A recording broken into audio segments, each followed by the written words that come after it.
like the two things. Yeah. And most notably where you see some crazy stuff is when Bob Hoskins' character is in Toon World. Who's Bob Hoskins?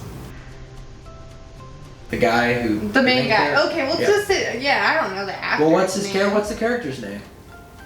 Alright, so that's the best way I have to describe the main character.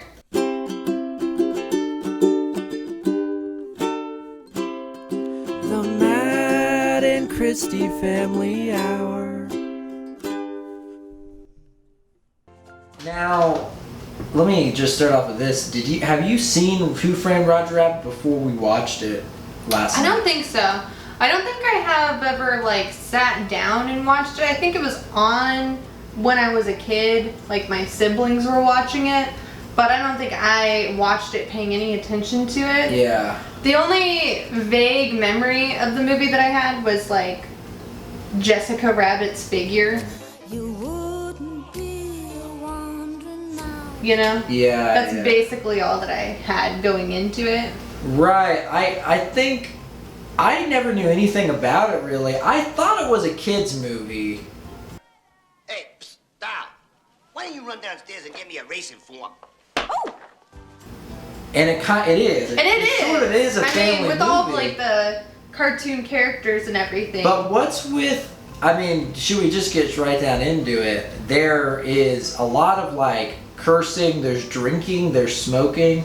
Well, right off the bat, what are the first sexual sequences? jokes and stuff like that, which is, you know, movies kind of always try and slip in some jokes for the parents, but yeah, it was a lot. It was actually way more, and I don't remember if Space Jam is that way. No. The only thing I can compare it to is Space Jam because Space Jam doesn't have any real crude humor. Well, no, I'm just saying because it's the cartoon characters that are in the live action. I see what you're saying. It's the only two things that those are the only two movies that have like at least successfully done that. Speaking of the cartoon stuff, I have to say there are a lot of times in this movie, and I know Space Jam came out a lot later, but there are a lot of times in Who Framed Roger Rabbit where like it was just a little off, you know, like whenever they have a cartoon thing or a cartoon character's picking someone up or something, it always had a little bit of like wiggle where like it didn't quite feel grounded. I'll try him, convict him, and execute him.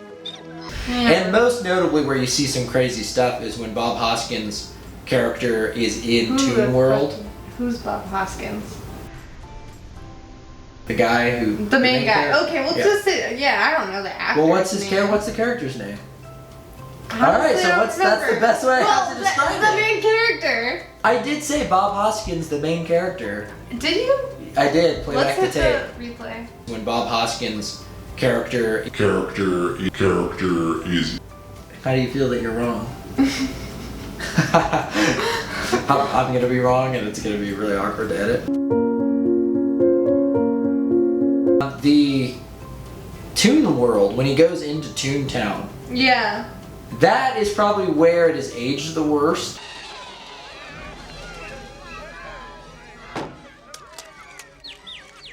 Sure. It doesn't look, the green screen or whatever. It reminded me doesn't look great. Instantly when that happened, it reminded me of that movie Rockadoodle.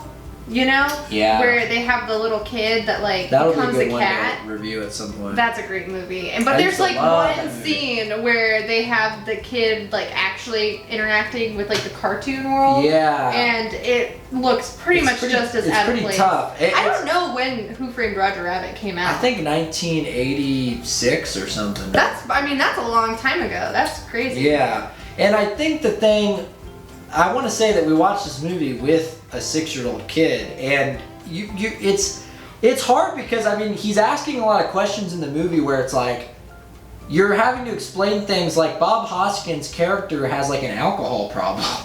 Yeah. That's a big part of the plot. Is he? And right. It's not like, I remember he asked a question about that. He's like, why does he quit drinking, or why didn't he drink? You know, and in his mind, he's thinking it's just like root beer or something. You know, he's like, why does he not have to drink the root beer? Yeah. Let's talk about the baby for a second.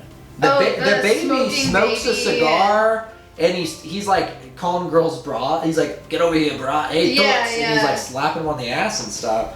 Yeah. That's pretty crazy. There's a lot of smoking. Bob Hoskins at the beginning when he gets. Well, I don't think the smoking is like. I mean, I know that's one of those things now that would get that's all I'm saying but, is that it's interesting. What I'm saying is I don't know if it's a kids movie, if it's supposed to be a family friendly movie or not. Because a lot of it doesn't feel like it's even trying to be a family-friendly movie. It feels like PG-13 kind of. I think it's trying to be family-friendly. Maybe not as young as 6. I mean, here's the thing. Like, I don't feel guilty having watched it with him because I don't think that it was anything too overt. There's nothing. There's one part. The opening part where they're doing the patty cake. Patty cake. Patty cake. Patty cake. Patty cake. Patty cake. Patty cake. Is the most like overt. Once they actually do the patty cake, you see that they're playing patty cake. As soon as you see the pictures, first of all, it's one of the best jokes in the movie. Kid, I took the pictures myself. She played patty cake. No, not my Jessica. Not patty cake. But before you know that, I mean, they were just making like sex noises in this room. Right. And it's really awkward. Yeah. Whoa, I did not expect this. Yeah, there were a lot of points where I looked over at you with wide eyes, like, oh my gosh, I can't believe it. But then it was so funny, though. It was funny. It was really entertaining. It went by really fast, you know? Like, it wasn't... Some kid movies, you're like, this is slow. This is not engaging. One of the most awkward scenes to watch with the 6-year-old, though, when you first see Jessica Rabbit and the guy, it's because she's doing like this sexy dance and he kept going, why? What's so funny? Because I was laughing really hard. And it's like, what's so funny? And it's because the character is just like... Well, all of the guys are. All the guys are like... Well, and it's really weird because it is a cartoon character. She's sexy, but they do it a little bit really into that PG-13 territory where it's like... There's a couple of moments with like her boobs are like bouncing. Like he accidentally smacks her boob or whatever. The booby trap joke was pretty good. Oh, yeah, that was funny.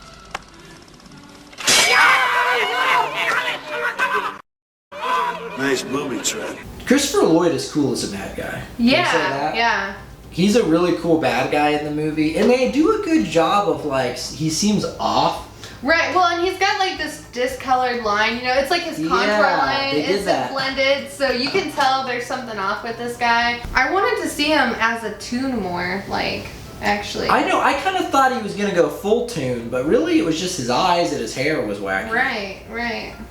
It was actually hard in the show to distinguish that. I mean, not that we need to get into like the physics of the universe or something, but like there were, you know, you'd see food and stuff that was cartoon food or whatever, but there'd be times where cartoon characters would have real stuff, like real cigars or whatever, and then there'd be times where the humans are using cartoon stuff. Yeah, like the main character's cartoon gun with the cartoon bullet.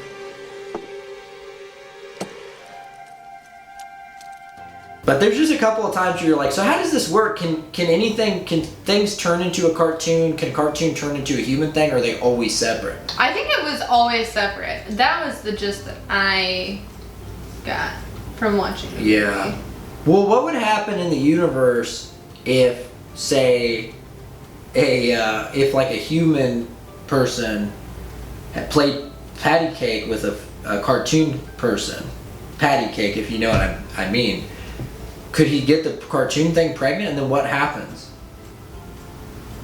I'm guessing that just reproduction wasn't covered in it, so I don't know. I'm guessing that's like a platypus, you know, having its way with a turtle. I don't think anything's gonna happen.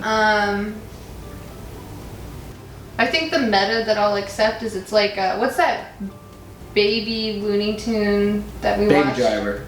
Baby's Day Out. No, like the actual Toon show that we watched with Ezra. Toontown. Toontown. No. Yeah. Tiny Toons. Tiny Toons. That's it. Tiny You're so Toons. confident in Toontowns. Tiny Toons. It sounded right. Well, so I'm gonna say that's the meta thing. Remember the first episode of Tiny Toons? It's like showing you like the drawings coming to life. They have to make the story. And they make the story. Yeah. And they're actually moving around in the real world. So I'm just gonna accept that that's the premise of how the Toons are reproduced. Just to come back to that. I feel like we could do a gritty reboot Who Framed Roger Rabbit, but it's Who Framed Bob Hoskins, and it's the actor Bob Hoskins who played the character in the movie, and the tunes Roger Rabbit ends up having to solve the crimes to try to solve Bob Hoskins, the actor. This is stupid. We'll cut this out. But that was a dumb idea. I apologize. Does Bob Hoskins remind you of Danny DeVito? A little bit. There were times where I was like, man, he's like a He played Mario he's like a in life-size Super Danny DeVito. Normal size Danny DeVito. Yeah. Yeah, he played Mario in the Super Mario. Oh my gosh, we have to rewatch that movie. I forgot about that movie. I watched it as a kid and I freaking loved that movie. I liked it as a kid too because it was so weird. Yeah. I know. I remember Yeah. it being really Such a weird movie. Next on Matt and Christy's Family Fun Hour. You added fun to it? I already wrote the title card. It was just I family. think I've hour. said fun every time. I don't know. I change it every time. Yeah. Well, probably shouldn't pick my nose on camera. I'll say that.